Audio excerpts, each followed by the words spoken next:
I guess Lindsay here with Storybrooke Family Farm. So I'm not one of those YouTubers that's like driving and talking or anything like that. That's incredibly dangerous. Plus my car's a stick shift, so that would be way more dangerous than normal.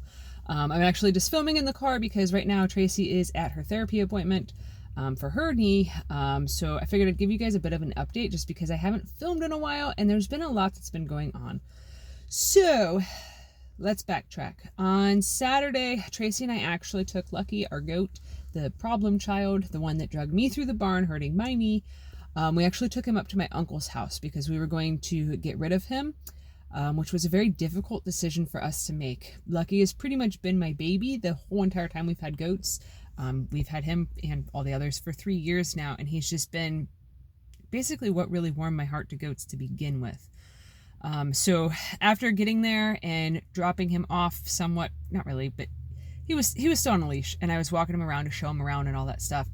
I realized that I honestly couldn't do it. I was talking to my uncle, and my uncle has done goats before, he's done cows, he has a horse, he is capable of taking care of Lucky. Okay. And he has grandkids living with him and stuff. So he would have gotten plenty of attention, plenty of love, all that stuff. But it hit me that if I let him go, there's not really a coming back from it sort of a thing, because I was actually very concerned that somehow, some way, Lucky would try to escape, because when we tried to sell him a long time ago, that's what he did. Basically, when it became time that he normally would eat, that's when he just started jumping out. He would not stay in their pen or anything of the sort like that. So then I ended up having to bring him back to us because evidently we were the only ones that could keep him in. And I kept thinking about that, and I kept thinking about the fact that he lived on a busier road and all this stuff, and I just kept thinking, my God, if I let go of Lucky, there's a possibility, which, probably not that huge of a probability, but I just kept thinking, there's a possibility that he could end up being dead. And I could not live with that reality. It's one thing to sell an animal to be okay, well, he's being sold at a livestock auction, or, we're selling it to so-and-so and they're going to use it for meat or anything of the sort like that. It's a whole other ballgame whenever it's an animal that's a pet type of quality to be oh yeah, they might die. I couldn't do that. So we packed him back up in our SUV and just took him back home, which basically we spent over 3 hours in the car.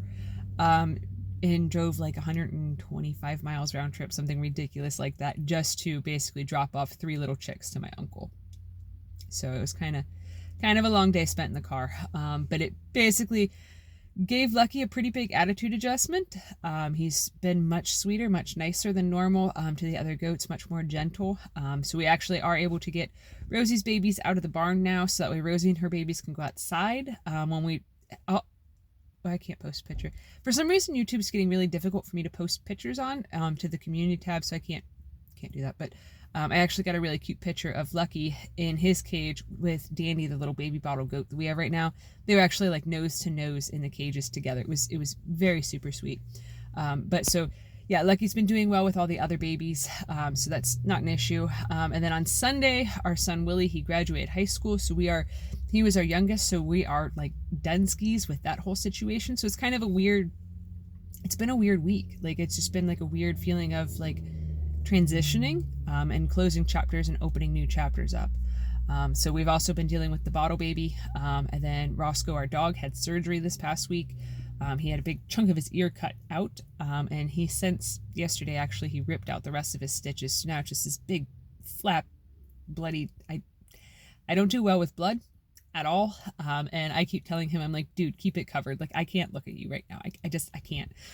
So it's been really hard. We have to go, after Tracy's done at therapy, we actually have to go to the store and get more bandage stuff. I called the vet and contacted the vet to see what their suggestions was as to what we should do at this point, because it just basically it's a big mess. It's not attractive. So basically they said to just keep bandaging it up and putting Neosporin on it multiple times a day, keeping it clean and hoping for the best and trying to keep him from messing with it. And I'm this is what we've been doing for the past week, and he still is managing to mess with it, but it is what it is. He's gonna look pretty tough. That's all I could think, is that he's just gonna look tough. It's a pretty big triangular piece cut out of his ear for that mass that was there. But anyways, so that's that. I did have my first round of the pelvic floor therapy this week too. This week has just been busy. Okay. Like tomorrow I have an appointment for my knee to get looked at. And had the other appointment yesterday that went awkwardly. That's all I'm going to say about that is this is going to be a very awkward form of therapy for me to have to do. So it is kind of frustrating that I'm having so many issues with like the organ prolapse and things of that nature at such a young age when I have not bore any children at all. So that is kind of scary, kind of concerning. And I've kind of was getting the gist from that physical therapist that like I need to really, really start being kinder to my body, which is, obviously something I've talked to you guys about how I need to start really being more loving to myself and understanding of the fact that no matter how tough I try to be, no matter how much I try to persevere and push through things, that like my body does have a genetic issue. And no matter how I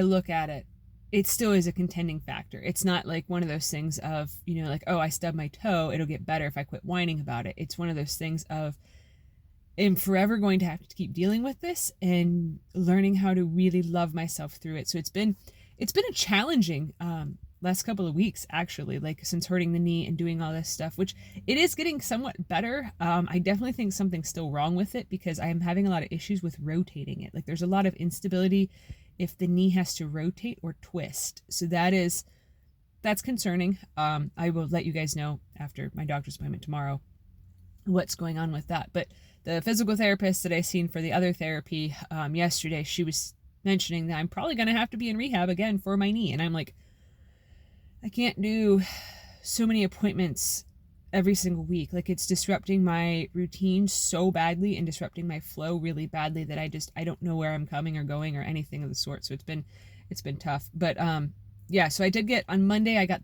the garden the rest of the way put in. So I couldn't film on Monday because I was basically just trying to go as fast as I could with being all gimpy and stuff to try to get all the tomatoes in and the peppers in and get the rest of the seeds planted. So I got some of the seeds planted on Sunday, got the rest of everything planted on Monday. There's a little bird that just landed on the car next to me. It was weird when we were driving on Sunday through the town that we used to live in, which is where our son graduated from. But it was interesting when I was driving down our old road right by our old house, a mourning dove actually came by and almost hit the car. So it was kind of neat because I had my windows down and it hit the little it's right in front of me. It's the little bar thing and it makes it so you have a blind spot. It hit that part right next to the windshield. So it was kind of interesting that it just was, it was neat. I have a special, almost dropped the phone. I have a special affinity for certain birds. So it was kind of a neat thing because when we lived in town there, I used to enjoy watching the mourning doves and stuff. And since we moved, there's not as many. So it was kind of special, almost like somebody was like, hey, I see you still coming here. So it was neat. But anyways, man, that bird really distracted me. Dang. But so basically I've been working on trying to get garden stuff done, trying to get more yard stuff done. It's been very slow going with the knee. I can walk around just fine. I am capable of driving our stick shift car, thank God, because Tracy's car right now is actually in the shop. That's why I had to take her to therapy because it needed dropped off, so that way they can change the valve cover gasket. Is what we're assuming is wrong because there's a bunch of oil in where the spark plug is supposed to be at. So thankfully that's all under warranty, so we're not going to have to worry about that. It's kind of weird because literally every vehicle that we have or have had ends up with a bad valve cover gasket. So it's I know that's one of those things that just sort of happens, but like shortly after we got our truck, which is an 03, valve cover gasket needed replaced. The vehicle that I'm in right now, valve cover gasket's been replaced. The SUV that we just got, valve cover gasket needs replaced. So it's kind of one of those weird things, but it is what it is. So that'll eventually get done on the other vehicle. But yeah, I don't know what else this week is going to hold. I don't know how exhausted I'm going to be after tomorrow having the not the physical therapy, but the doctor's appointment. I'm nervous about it. I'm probably going to have to get the tar beat out of me and take my truck all the way up there just because of the fact that I know that when you see ortho, they have to check for instability, and I don't imagine that I'm going to be able to shift very well like shift gears and stuff in the car, since that's my left knee, if they end up tweaking it and jacking it up quite a bit. Just because it is, honestly, right now, it is pretty difficult for me to drive around with the stick. But, you know, I'm capable, but it's not comfortable. So, yeah. But I think that's about it. I think that's honestly about all that's been going on. It's a very dreary day today, so I'm probably not going to get much done outside because it rained pretty much all night last night. So it's just kind of like a melancholy sort of a day. Maybe we'll take a nap or something, because it's just sort of a ho-hum sort of a thing. And with how busy everything with life has been right now, it's just sort of, yeah, I think a nap sounds good. But yeah. Anyways, that's it for today. I'm going to probably just play on my phone or something while I'm waiting for Tracy to get done, because this is going to be a while. So thanks for watching. Have a good one, guys.